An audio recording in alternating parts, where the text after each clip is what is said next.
नमस्कार दोस्तों, स्वागत है आपका हमारे YouTube चैनल पर। आज के इस वीडियो में हरियाणा पुलिस कांस्टेबल एग्ज़ाम के लिए इंपॉर्टेंट क्वेश्चन देखेंगे। और वीडियो स्टार्ट करने से पहले आप लोगों से एक बात कहना चाहूँगा कि जिन दोस्तों ने चैनल को सब्सक्राइब नहीं किया तो प्लीज़ चैनल को सब्सक्राइब कर लीजिएगा और पास में जो बेल आइकन है तो उसको भी ज़रूर दबा लें। चलिए स्टार्ट करते हैं आज का वीडियो। गाइस, आज के सेशन में पहला क्वेश्चन है, जब संसार की असारता का अनुभव होने पर हृदय में तत्व ज्ञान या वैराग्य भावना जागृत होती है, तब किस रस की निष्पत्ति होती है? तो ऑप्शन बी, शांत रस।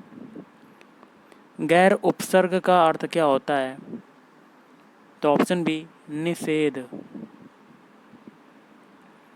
हिंदी भाषा के विकास का सही अनुक्रम कौन सा है? तो ऑप्शन डी, पहले पाली, उसके बाद प्राकृत भाषा, अपभ्रंश, उसके बाद हिंदी। किस शब्द की रचना प्रत्यय से हुई है? तो ऑप्शन डी, इनमें से कोई नहीं। दीर्घ स्वरों का समूह चुनिए। तो ऑप्शन बी, आ, ई, उ, ए। निम्नलिखित विकल्पों में से अशुद्ध वाक्य का चयन कीजिए। तो 4 ऑप्शन है, उसमें से बताना है कि कौन सा गलत है। तो ऑप्शन ए आपका गलत हो जाएगा, वहाँ जाने से तुम्हें क्या लाभ प्राप्त होगा, ये गलत हो जाएगा। बाकी के जो 3 हैं वो आपके शुद्ध वाक्य हैं, जिसमें बी है, प्रेमचंद्र ने पर्याप्त संख्या में कहानी और उपन्यास लिखे, तुम्हें पग पग पर कांटे मिलेंगे। और डी है, अपने माता पिता की सेवा करनी चाहिए। अगला है, विलोम शब्द का चयन कर रिक्त स्थान भरिए। इस आगे क्या कहता है, झोपड़ी में रहने वाले खालिस्तान के स्वप्न देखते हैं। तो ऑप्शन है सी हो जाएगा, महल। सर्वनाम के कितने भेद हैं? तो सर्वनाम के भेद होते हैं, ऑप्शन बी, 6 भेद होते हैं। द्वंद्व समास के कितने भेद होते हैं? Option B, 3। आग में घी डालना मुहावरे का सही अर्थ क्या होता है? तो ऑप्शन सी, किसी के क्रोध को भड़काना। अब हम लोग सामान्य ज्ञान के क्वेश्चन देखेंगे, जिसमें पहला क्वेश्चन है, प्रकाश को सूर्य से पृथ्वी तक पहुंचने में कितना समय लगता है? तो ऑप्शन सी, 8 मिनट 30 सेकंड।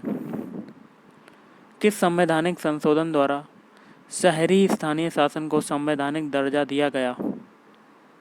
तो ऑप्शन सी, 74वां। भारत के सर्वोच्च न्यायालय का क्षेत्राधिकार किसके द्वारा बढ़ाया जा सकता है? ऑप्शन सी, संसद द्वारा विधि बनाकर। मंत्रिपरिषद सामूहिक रूप से किसके प्रति उत्तरदायी है? तो ऑप्शन डी, लोकसभा के प्रति। अगला क्वेश्चन देखते हैं, निम्नलिखित में से किसको भारतीय संविधान की आत्मा कहा गया है? तो ऑप्शन सी, संवैधानिक उपचार का अधिकार। लोकसभा सचिवालय प्रत्यक्ष रूप से किसकी देखरेख में कार्य करता है? तो ऑप्शन डी, लोकसभा अध्यक्ष। निम्न में से किसकी नियुक्ति राज्य का राज्यपाल नहीं करता? तो ऑप्शन सी, उच्च न्यायालय के न्यायाधीश। निम्नलिखित में से किसके अंतर्गत भारतीय संविधान सभा का गठन किया गया? तो ऑप्शन सी, कैबिनेट मिशन योजना 1946। भारतीय संसद में निम्न में से कौन सम्मिलित हैं? तो ऑप्शन ए, राष्ट्रपति, लोकसभा एवं राज्यसभा। संसद के दोनों सदनों की संयुक्त बैठक की अध्यक्षता कौन करता है? तो लोकसभा अध्यक्ष। क्वेश्चन है, जनहित याचिका PIL कहाँ पर प्रस्तुत की जा सकती है? तो ऑप्शन डी, उच्च न्यायालय एवं सर्वोच्च न्यायालय दोनों में। राज्यपाल को पद व गोपनीयता की शपथ कौन दिलाता है? तो ऑप्शन सी हो जाएगा इसका आंसर, उच्च न्यायालय का मुख्य न्यायाधीश। निम्न में से किस राज्य ने सर्वप्रथम लोकायुक्त संस्था की स्थापना की? तो महाराष्ट्र। निम्न में से कौन सी समिति भारत में पंचायती राज व्यवस्था से संबंधित नहीं है? तो ऑप्शन ए, दिनेश गोस्वामी समिति। निम्नलिखित में से कौन उत्तराखंड राज्य की सबसे ऊंची हिमाच्छादित पर्वत चोटी है? तो ऑप्शन सी नंदा देवी। टिहरी जल विद्युत परियोजना निम्नलिखित में से किन नदियों पर बनाई गई है? तो ऑप्शन डी हो जाएगा आपका भागीरथी एवं भिलंगना। मानव विकास रिपोर्ट निम्नलिखित में से किस संस्था द्वारा प्रकाशित की जाती है? तो UNDP। निम्नलिखित में से विश्व बैंक की कौन सी संबद्ध संस्था विश्व के निर्धनतम राष्ट्रों को गरीबी उन्मूलन हेतु सहायता प्रदान की जाती है? तो ऑप्शन बी अंतर्राष्ट्रीय विकास संघ। माल्थस के जनसंख्या सिद्धांत के अनुसार जनसंख्या में वृद्धि होती है। तो ऑप्शन ए ज्यामितीय क्रम में। अगला है फिलिप्स वक्र किनके मध्य संबंध को व्यक्त करता है? तो ऑप्शन बी मुद्रास्फीति एवं बेरोजगारी। निम्नलिखित में से पूंजी का संग्रहण पुस्तक का लेखक कौन है? तो option A Shrimati John Robinson. वर्ष 2011 की जनगणना के अनुसार भारत में लिंग अनुपात प्रति 1000 पुरुषों के पीछे स्त्रियों की संख्या है। तो ऑप्शन डी 940। क्वेश्चन है निम्नलिखित में से राष्ट्रीय विकास समिति का अध्यक्ष कौन होता है? तो ऑप्शन ए भारत का प्रधानमंत्री। निम्नलिखित में से कौन सा राज्य भारतवर्ष में रबर की खेती के लिए प्रसिद्ध है? तो ऑप्शन डी केरल। निम्नलिखित में से कौन एक राजकोषीय नीति का भाग है? तो ऑप्शन बी कर नीति। निम्नलिखित में से किस अर्थशास्त्री ने व्यापार चक्र का विशुद्ध मौद्रिक सिद्धांत प्रतिपादित किया? तो ऑप्शन ए हार्ट्रे। किसी निश्चित क्षेत्र में प्राणियों की संख्या की सीमा जिसे पर्यावरण समर्थन कर सकता है कहलाती है। तो ऑप्शन बी वहन क्षमता। निम्नलिखित में से कौन सा एक भारतीय रिजर्व बैंक का कार्य नहीं है? तो इसका आंसर हो जाएगा ऑप्शन बी विदेशी व्यापार का नियमन। जैव विविधता में परिवर्तन होता है। तो इसका आंसर गाइस हो जाएगा आपका ऑप्शन ए भूमध्य रेखा की तरफ बढ़ती है। अगला है ग्रेट हिमालय राष्ट्रीय पार्क जिसे यूनेस्को ने विश्व धरोहर स्थल घोषित किया है स्थित है। तो ऑप्शन बी हिमाचल प्रदेश में। अगला है POCSO कानून का संबंध है। तो ऑप्शन बी बच्चों से। अगला है निम्न में से कौन से राज्य प्रस्तावित किसाऊ बांध परियोजना से लाभान्वित होंगे? तो ऑप्शन बी हो जाएगा उत्तराखंड व हिमाचल प्रदेश।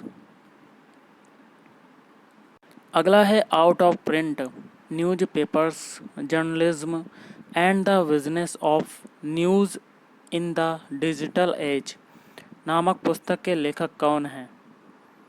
तो ऑप्शन है प्रोफेसर जॉर्ज ब्रॉक। बौद्ध ग्रंथ मिलिंद पन्हों किस हिंद यवन शासक पर प्रकाश डालता है? तो ऑप्शन सी मिनांडर। किस वैदिक ग्रंथ में वर्ण शब्द का सर्वप्रथम नामोल्लेख मिलता है? तो ऑप्शन ए ऋग्वेद। गुप्त साम्राज्य के पतन के विभिन्न कारण थे, निम्नलिखित में से कौन सा कारण नहीं था? तो ऑप्शन डी अरब आक्रमण। दिल्ली सल्तनत के पतन के उपरांत किस शासक द्वारा स्वर्ण मुद्रा का सर्वप्रथम प्रचलन किया गया? तो अकबर के द्वारा। ईस्ट इंडिया कंपनी द्वारा स्थापित उच्चतम न्यायालय के मुख्य न्यायाधीश थे? तो एलिजाह इम्पे। क्वेश्चन है सत्यशोधक समाज की स्थापना किसने की थी? तो ऑप्शन सी ज्योतिबा फुले।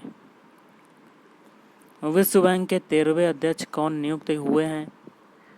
तो ऑप्शन ए डेविड मालपास। अब हम लोग साइंस के क्वेश्चन कैसे करेंगे, जिसमें पहला है बैसिलस थूरिनजिएंसिस का उपयोग होता है? तो ऑप्शन बी, जैविक कीटनाशक के रूप में। निम्नलिखित में से कौन सी गैस ग्लोबल वार्मिंग के लिए ज़्यादा जिम्मेदार है? तो कार्बन डाइऑक्साइड, CO2। निम्नलिखित में से कौन यूरेनियम समस्थानिक परमाणु ऊर्जा संयंत्र में बिजली उत्पादन में इस्तेमाल किया जाता है? तो ऑप्शन बी, U-234। बायोगैस का मुख्य घटक है? तो ऑप्शन डी, एसिटिलीन। निम्नलिखित में से कौन सा तत्व सोलर सेल में उपयोग किया जाता है? Option A, silicon. निम्नलिखित में से कौन सा पॉलीमर नहीं है? Option C, caprolactam. कैप्रोलैक्टस। कौन सा विटामिन खून का थक्का बनाने में के लिए चाहिए? तो ऑप्शन डी, विटामिन के। इलेक्ट्रिक बल्ब में फिलामेंट बना होता है? तो ऑप्शन ए, टंगस्टन धातु का। निम्न में से किस विकिरण में ऊर्जा प्रति क्वांटम सर्वाधिक होगी? तो ऑप्शन बी, 200 से 280 nm। उत्तल दर्पण सामान्यतः प्रयोग होता है? तो ऑप्शन डी हो जाएगा, वाहन के पीछे के भागों को देखने के लिए दर्पण के रूप में। ऊष्मा शोषी अभिक्रिया क्या होती है? तो ऑप्शन बी, वह अभिक्रिया जिसमें ऊष्मा अवशोषित होती है। अगला है, अक्रिय गैसों का आयनन विभव होता है? तो ऑप्शन सी, उच्च होता है। फल एवं सब्जियां हमारे भोजन का हिस्सा होती हैं क्योंकि ये उत्तेजित करते हैं क्रमाकुंचन। मीना-माता व्याधि का मुख्य कारण है? ऑप्शन सी, पारद विषाक्तता। निम्नलिखित में से किसकी कोई बीमार नहीं होती? ऑप्शन ए, विकृति की। क्वेश्चन है, इस्पात के गोले में पदार्थ की मात्रा उसका क्या होती है? तो द्रव्यमान होती है। किसी पिंड का वजन किसके केंद्र से प्रतिक्रिया करता है? तो ऑप्शन सी, 1 और 2 दोनों, मतलब गुरुत्वाकर्षण और द्रव्यमान। पृथ्वी के पलायन वेग की अपेक्षा कम वेग पर एक मिसाइल को लॉन्च करने के लिए कुल ऊर्जा चाहिए? तो ऑप्शन ए, ऋणात्मक। वर्षा की बूंद का आकार गोलाकार किस कारण से हो जाता है? तो ऑप्शन बी, पृष्ठ तनाव। एक कृत्रिम पारिस्थितिक तंत्र निरूपित किया जाता है? तो ऑप्शन डी, जलजीवशाला द्वारा। उच्च ऑक्टेन ईंधनों के उत्पादन में उत्प्रेरक के रूप में निम्नलिखित में से किसका प्रयोग किया जाता है? तो ऑप्शन बी, H2SO4। रसोई की गैस एक मिश्रण है? तो ऑप्शन सी, ब्यूटेन और प्रोपेन का। निम्न में से किसका प्रयोग नोदक या रॉकेटों में ईंधन के रूप में किया जा सकता है? तो ऑप्शन डी, द्रव हाइड्रोजन प्लस द्रव ऑक्सीजन। एक ही तत्व के समस्थानिक में समान होगी? तो ऑप्शन सी, ए और बी दोनों, मतलब इलेक्ट्रॉनों की संख्या और प्रोटॉनों की संख्या। अगला है, क्लोरीन का प्रयोग किया जाता है? तो ऑप्शन डी, प्रतिरोधी के रूप में। पक्षियों के वैज्ञानिक अध्ययन को क्या कहते हैं? Option D, ornithology. क्वेश्चन है, पक्षियों को उड़ने से रोकने की प्रक्रिया कहलाती है ब्रेलिंग प्रक्रिया। निम्न में से कौन सी शाखा जीवित जीवों की उन्हीं जातियों की अपने निर्जीव परिवेश के साथ अंतःक्रिया से संबंधित है? तो स्वपारिस्थितिकी या आइटिकोलॉजी। जापान में पाया या यूसो रोग किसके कारण प्रदूषण से संबंधित है? तो PCB। और आज का लास्ट क्वेश्चन है, एक समान वेग से चल रही गाड़ी में से एक व्यक्ति प्लेटफॉर्म पर एक गेंद गिराता है। प्लेटफॉर्म पर खड़े एक प्रेक्षक द्वारा देखा जाने वाला गेंद का पथ कैसा होगा? तो ऑप्शन सी, परवलय। तो गाइस, आज के इस वीडियो में इतना ही। थैंक यू, धन्यवाद। आपका दिन शुभ रहे।